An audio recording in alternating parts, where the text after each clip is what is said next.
nuevamente a este lugar donde nos reunimos para seguir estudiando las Sagradas Escrituras.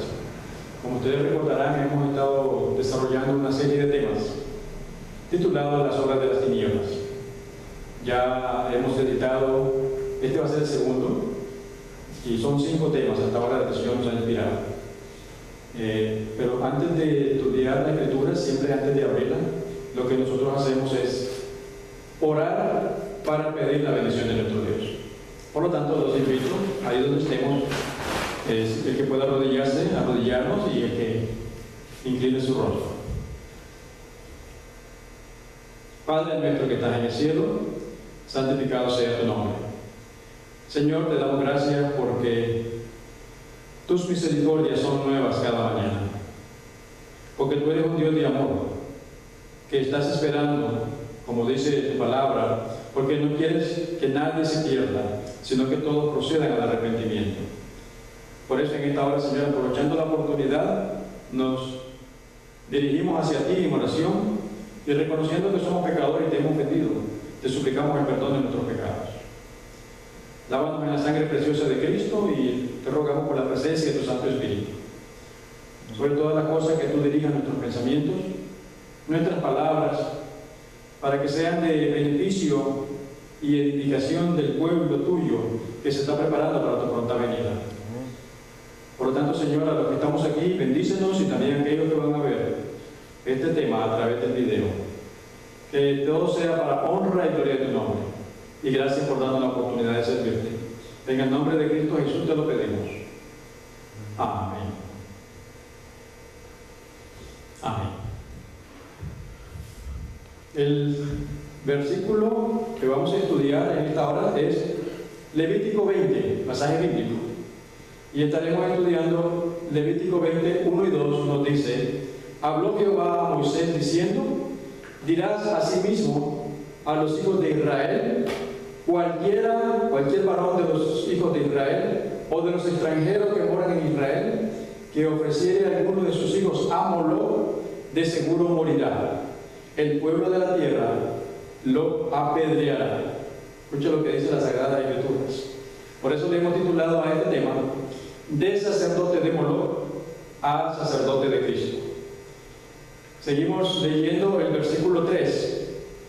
Y yo pondré mi rostro contra el tal varón, y lo cortaré de entre su pueblo, por cuanto dio de sus hijos a Moloc, contaminando mi santuario y profanando mi santo nombre.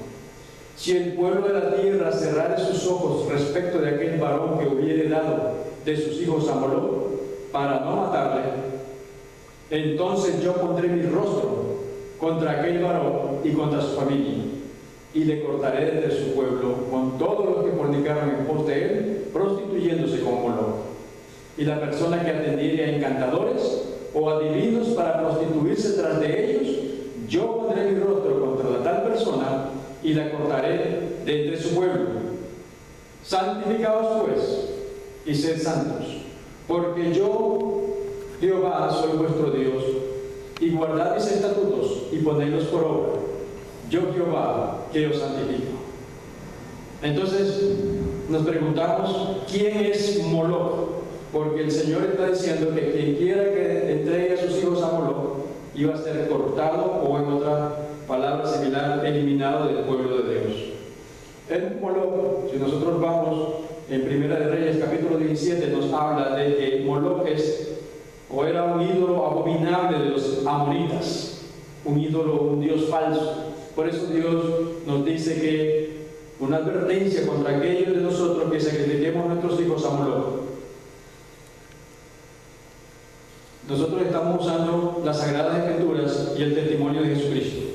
Estamos usando en primer lugar la Sagrada Biblia, pero también estudiamos el libro La Gran Controversia entre Cristo y Satanás, que si alguien de los que nos está escuchando a través del video necesita una copia de ese libro, con mucho gusto se la podemos enviar. Escríbanos o llámenos y se lo podemos enviar.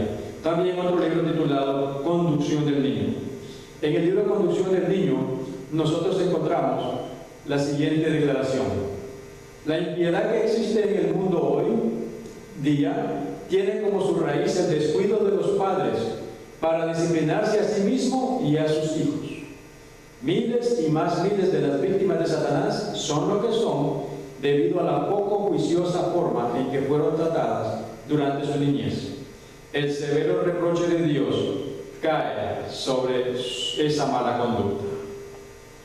Oiga eso, la impiedad que existe en el mundo es por los padres. Sigue diciendo esa cita. Un ay descansa sobre los padres que no han educado a sus hijos para que sean temerosos de Dios, sino que les han permitido que sean hombres y mujeres indisciplinados y faltos de dominio propio. Durante su propia niñez se les permitió manifestar sus pasiones y caprichos y actuar por impulsos, y fomentan ese mismo espíritu en su propio hogar. Son defectuosos en su carácter e iracundos en el manejo del hombre. Según este pasaje de Conducción del Niño, capítulo 47, el mal ha venido de generación en generación en generación hasta llegar a nuestros días. Y lo triste es que un ay descansa sobre los padres que no han educado a sus hijos para que sean temerosos de Dios. Antes de seguir adelante, quiero hacer dos preguntas. La primera es: ¿cuántos sacerdotes de Moloch hay acá entre nosotros? ¿Pueden levantar su mano? ¿No hay ninguno? Bueno, vamos a ver qué dice la Escritura. Y número dos, la pregunta, como dicen en Cuba, se cae de la mata la respuesta. ¿Cuántos padres aquí aman a sus hijos? ¿Puedo ver su mano? ¿Ok? Claro, todos esperamos que nosotros amemos a nuestros hijos. Pero ahora vamos a ver qué Dios dice de eso. ¿De acuerdo? Porque lo que nos interesa es qué Dios dice de nosotros. ¿Cómo piensa Dios de nosotros? Ahora les voy a mostrar a un sacerdote de Moloch. El sacerdote de Moloch está allí en el lado izquierdo de su pantalla. Sacerdote de Moloch significa que ha sacrificado a sus hijos a Moloch, y Moloch es un símbolo de Satanás. Pero yo vengo de la Iglesia Popular durante 36 años. A mis 36 años tuve un accidente de vehículo, a los 34 años tuve un accidente de carro, casi me mato. Debería estar muerto hace 12 años. Pero entonces, cuando veo la misericordia de Dios que me perdona y que me salvó de ese accidente de carro, empecé a estudiar las Escrituras. Entonces me di cuenta de que en el libro de los Hechos, capítulo 17, verso 30, el Señor me dice, porque me arrepentí de todo el mal que había hecho, dice: pero Dios, habiendo pasado por alto los tiempos de esta ignorancia, ahora manda a todos los hombres en todo lugar que se arrepientan. Alabado sea Dios. Entonces el Señor es un Dios de amor, el cual envió a su santo e inmaculado Hijo para perdonar nuestros pecados. Entonces yo paso ahora de ser un sacerdote de Moloch, y el Señor me muestra que ahora yo soy un sacerdote de Cristo Jesús. ¿Y qué tengo que hacer en el sacerdocio de Cristo Jesús? En el libro de los Hechos, capítulo 2, verso 28, nos dice ahí la Sagrada Escritura: me hiciste conocer los caminos de la vida, me llenarás de gozo con tu presencia. Entonces nací a una nueva vida, a una vida espiritual. Y en una vida espiritual, los hijos de Dios conversamos con nuestro Dios y Él nos responde. Aquí puse esta ilustración acá, pero no quiere decir de que, como se está enseñando, de que un ángel se te va a aparecer y te va a hablar.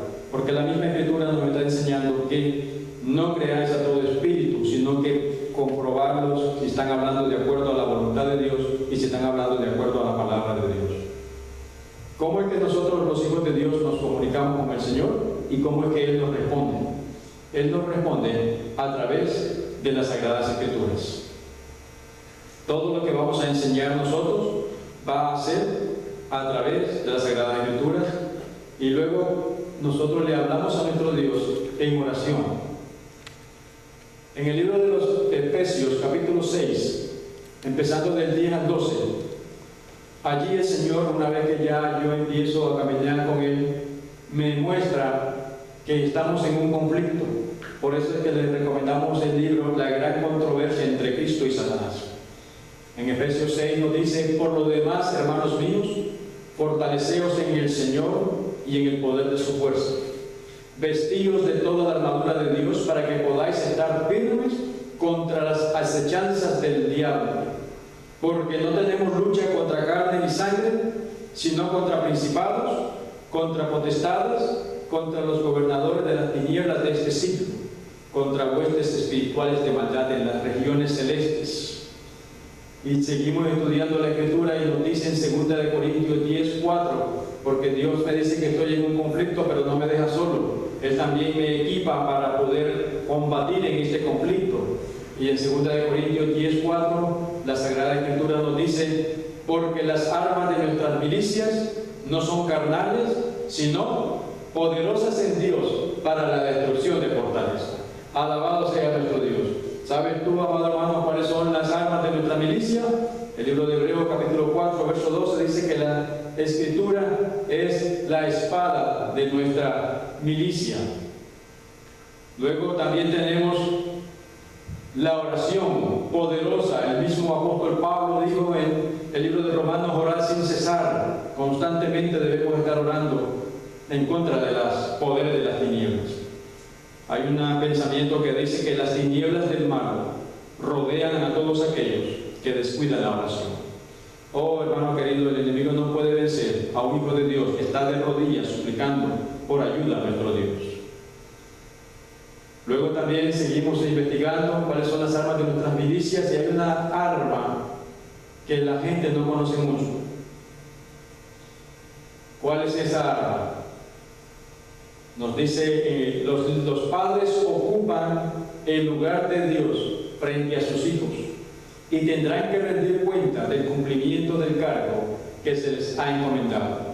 ¿Cuál es esa otra arma que Dios nos da? Es el culto familiar en nuestras casas, o lo que el pueblo de Hebreo hacía: servicio matutino y servicio vespertino. Quiere decir, no necesitamos estar sacrificando corderitos, pero la esencia es de que reunir a la familia en el hogar, orar por ellos, pedir la invocación de nuestro Dios, la bendición de ellos, de Dios, y luego enviar a nuestros hijos a sus diferentes labores, y nosotros mismos con nuestros esposos ir con la bendición de Dios. No deberíamos de salir nunca de nuestro hogar sin antes pedir la bendición de nuestro Dios. Entonces, una vez que yo me convierto y vengo al servicio del Señor y me convierto en un sacerdote de Cristo, yo quise hacer el culto matutino y el vespertino con mi familia, y siempre llamaba a mis hijos.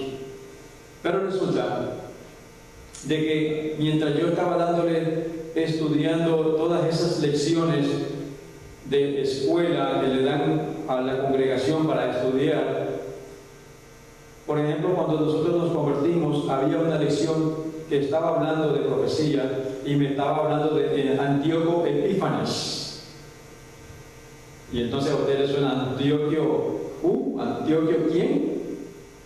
¿Cierto? A veces ni siquiera comprendemos, pero como es el reglamento, como es la norma, como es el programa que vamos siguiendo, entonces mis hijos no entendían, y después la siguiente lección del siguiente trimestre venía hablando con el título de el discípulo y el discipulado, es decir, la obra misionera que nosotros tenemos que ir a alcanzar las almas. Pero si usted le va a enseñar eso a un niño que no comprende el llamado que Dios le ha hecho a esa persona, porque él no lo conoce, ¿cómo podemos pedirle a un niño que vaya a tocar puertas o buscar almas si cuando él mismo no comprende el conflicto? Entonces, pensando en todo eso, preguntándole al Señor por qué. Y en esta hora quiero decirte, voy a abrir mi corazón, porque voy a hablar de un tema el cual considero yo que ha sido muy descuidado, está muy descuidado. ¿Cuál es este tema? Preguntémonos y veamos a nuestros alrededores. Los jóvenes nuestros, ¿dónde están? Cuando yo vine aquí al camino del Señor, ya mi hijo tenía 12 años y mi hija 15 años. Y yo hice todos estos programas y los reunía y oraba, pero hoy día ellos no están en la iglesia. Y me duele mucho y me preocupa mucho. Mas sin embargo, yo quiero darle gracias al Señor que todavía no ha venido, que todavía hay gracia. Aunque me duele que no estén aquí conmigo adorando, pero nos estamos asegurando, o nos queremos asegurar, de que estén en el reino de los cielos, que conozcan por sí mismos al Señor y ellos mismos lo acepten y se preparen. Entonces, pensando en eso, Señor, si yo hice todo lo que se me indicó, ¿por qué mis hijos ya no están conmigo? Entonces el Señor me llevó al libro de Deuteronomio, capítulo 6, versículo 1 al 7. En Deuteronomio 6, del 1 al 7, allí Moisés le está hablando al pueblo y le está diciendo que esta palabra la tendrás contigo todos los días para enseñarle a tu hijo. ¿Qué cosa tenía que yo enseñarle a mi hijo? Las Sagradas Escrituras. Pero mientras tanto yo estaba siguiendo reglamentos, ordenanzas de hombres. Pero lo que Dios me estaba diciendo era que estos pues son los mandamientos, estatutos y decretos que Jehová vuestro Dios mandó que os enseñase, para que los pongáis por obra en la tierra a la cual pasáis vosotros para tomarla.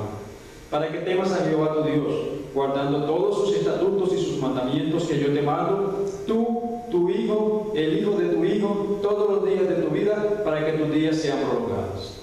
¿Qué era lo que Dios, o qué es lo que Dios quiere que nosotros hagamos con nuestros hijos? Que le enseñemos programas de una iglesia, que le enseñemos ordenanzas de una religión, doctrinas de una religión. No, el Señor quiere, como dice el libro de Proverbios, instruye al niño en su camino y aunque fuera mayor, no se apartará de él. Entonces me di cuenta que lo que yo necesitaba enseñarle a mi niño era que él por sí mismo tenía que estudiar las Sagradas Escrituras, para que entonces él, en su propia vida, cuando él creciera y se enfrentara a los problemas de la vida, el Espíritu Santo iba a traer a su mente versículos, promesas tales como: no temas porque yo estoy contigo. Eso está en Isaías 41:10. O Josué 1:9. Mira que te mando que te esfuerces y seas valientes. No temas porque yo estoy contigo. Entonces, promesas como esas, porque Dios es nuestro amparo y fortaleza, nuestro pronto auxilio en las tribulaciones. Salmo 46. Entonces, esos versículos yo tenía que enseñarle a mi niño. Y lo que le estaba enseñando eran otras cosas. También el niño tenía que aprender por sí mismo a tener una relación personal y viva con Dios a través de la oración. ¿No lo hice? Y como te dije, pues el mundo los atrae y mi niño no está conmigo en estos momentos. Pero, gloria a Dios, porque el Señor los ama más que yo y Él los salvará y salvará a tu hijo también. Ahora, al venir al pueblo de Dios, Dios nos ha dado una bendición aún mayor, conocido como los libros del testimonio de Jesucristo, o también, como dice el libro de Apocalipsis 19:10, esos son el testimonio de Jesucristo, es el espíritu de profecía. En el espíritu de profecía, el Señor nos ha dado más indicaciones y hay libros tales como el hogar cristiano, conducción del niño, mente, carácter y personalidad. De todo, para todo problema que el ser humano tenga, ahí están los libros. Es una bendición maravillosa. Anoche precisamente estábamos en una actividad y se me acercó una joven señora y me preguntó: ¿usted de casualidad tiene el libro de conducción del niño? Dice, porque es que he dado a luz a mi primer niño y quiero saber cómo quiere Dios que eduque a mi hijo. Y ese hermano conmovió mi corazón. Y dije, wow, gloria a Dios. Gloria a Dios por jóvenes como ella. Entonces, en esta colección de libros titulados Espíritu de Profecía hay todos esos títulos. Y saquemos algunos pensamientos de esos libros, tales como: multitudes de jóvenes son arrollados por las poderosas olas del mal. En el corazón de cada cristiano ferviente surge la pregunta: ¿por qué? ¿O por qué en un país de enseñanza cristiana y donde se conoce la Biblia puede el adversario de las almas ejercer sobre nuestra juventud un poder tan tremendo e irresistible? La razón es evidente: los padres están descuidando su solemne responsabilidad. ¿Nunca te has preguntado por qué, si esta es una nación cristiana? El Señor nos dice: la iglesia necesita despertar a una comprensión de los sutiles poderes de los agentes satánicos, a los cuales debe de hacer frente. Si se mantienen vestidos con la armadura completa, serán capaces de vencer a todos los adversarios que los enfrenten, algunos de los cuales no se manifiestan todavía. Hermanos, otra vez estamos en un gran conflicto, la gran controversia entre Cristo y Satanás. Y muchos de esos ángeles malignos todavía no se manifiestan. Por eso que necesitamos despertar. Y este mensaje es para todo hijo de Dios, sincero, preocupado, que está pensando: ¿por qué mis hijos no están conmigo? ¿Qué está pasando? ¿Por qué mis hijos están rebeldes? Si yo los amo y les he dado todo. Así que la iglesia necesita despertar a una comprensión de los sutiles poderes de los agentes satánicos. Y nosotros lo que queremos hacer en esta hora es educar al pueblo. ¿Cómo es que Satanás hizo para llegar a poner al mundo a la situación como está? Resulta que hubo un vuelo de avión de California, San Francisco, California, a Dallas, Texas. En ese vuelo iba una joven cristiana. Cuando van en pleno vuelo, la azafata, la aeromoza, la joven que le atiende a usted cuando está en vuelo, se le acerca y le pregunta: disculpe, ¿qué le traigo para comer? Entonces la joven le dice: no, gracias, no quiero nada. Entonces le pregunta otra vez la joven: entonces, ¿qué le traigo de tomar? La joven le dice: no, tampoco, no quiero nada, gracias, porque es que estoy en ayuno, dice la joven. Entonces la joven, la azafata, le pregunta al caballero que está al lado de ella, un hombre vestido todo de negro, y entonces le pregunta: ¿y a usted, caballero, qué le servimos? Él dice: a mí no me traiga nada tampoco, porque estoy en ayuno. La joven, cuando escucha eso, se alegra, se emociona, y dice: ay, qué bueno, se me alegró el vuelo, ya tengo con quien conversar, a mi hermano aquí a mi lado. Y le pregunta: disculpe, señor, ¿es usted cristiano? Y él le responde: no, yo odio a los cristianos. Y ella se sorprende y le pregunta: ¿usted odia a los cristianos? Pero usted está ayunando. Y entonces él le dice: entonces, ¿qué es usted? Él le dice: lo que pasa es que yo soy sacerdote de la iglesia de Satanás, y ahorita mismo estamos yendo en vuelo a una convención a Dallas a tener 6 días de ayuno para pedir 3 objetivos, con 3 propósitos. Número 1, acabar con todos los pastores del cristianismo, porque si acabamos con los pastores, entonces no van a haber congregaciones. Número 2, vamos allá también para acabar con todos los cristianos, porque si acabamos con los cristianos, entonces ya no va a haber religión. Pero tercero y más importante, vamos allá porque queremos destruir a todos los niños cristianos, porque esos serían los futuros pastores, y si los logramos destruir, entonces ya no tenemos que preocuparnos y este mundo será nuestro.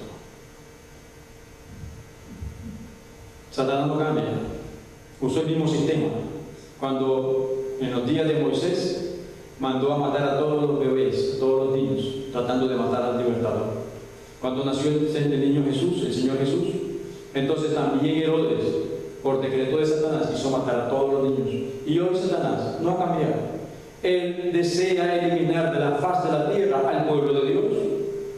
La joven convencida de que Dios es mucho más poderoso que Satanás, amén por eso, le responde al Señor, o a este individuo: usted no va a poder hacer eso porque nuestro Dios es más poderoso. Diríamos amén. Amén. Pero ella nunca esperó la respuesta que este hombre le dio, y usted tampoco la espera.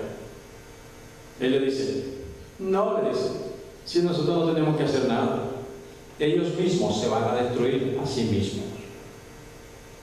Eso sucedió en 1993.